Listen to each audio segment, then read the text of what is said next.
I'm Audrey Gaudel. I'm a research scientist at CIRES, studying air quality and climate. I'm working with collaborators here in New York City to study air quality at street level. Right now, we're walking the streets of the South Bronx. We're carrying a backpack with instruments that take measurements of air pollution as we walk. Our project here in New York is part of a larger effort to study air quality in major cities around the country.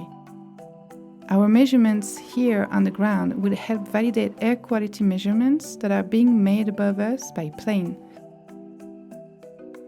New York and other cities have experienced some really poor air quality this summer, partially because of wildfires burning in the US and Canada.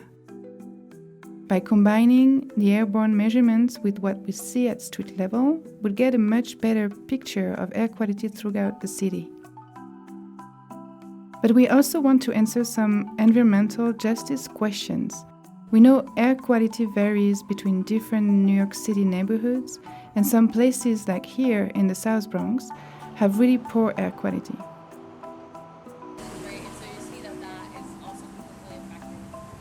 Oftentimes with communities that are deemed environmental injustice communities, meaning that they have they're overburdened by environmental pollution, they often don't have access to the information they need to have actual interventions in their community.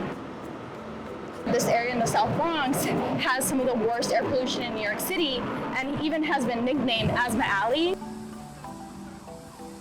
One of the questions that the community really wants to know is, are the spaces that they have access to green space really improving the air quality in their community?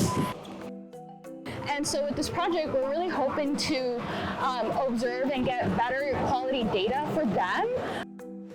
Okay, and I think if we walk this way, we should hit that other park.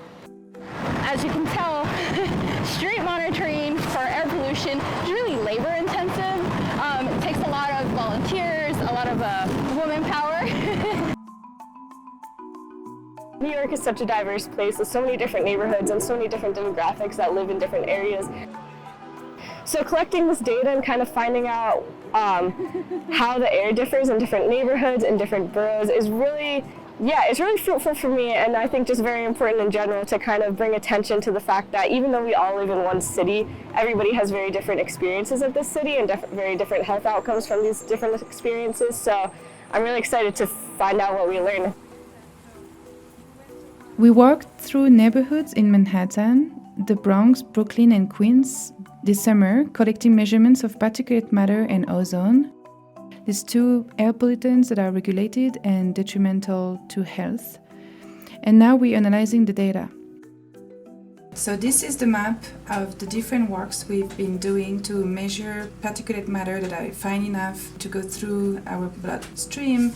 And so here it illustrates the differences between what we've seen along the Hudson River, also in Central Park, which is green, versus streets and more concrete places in the streets such as Harlem and also Western Queens and downtown Manhattan.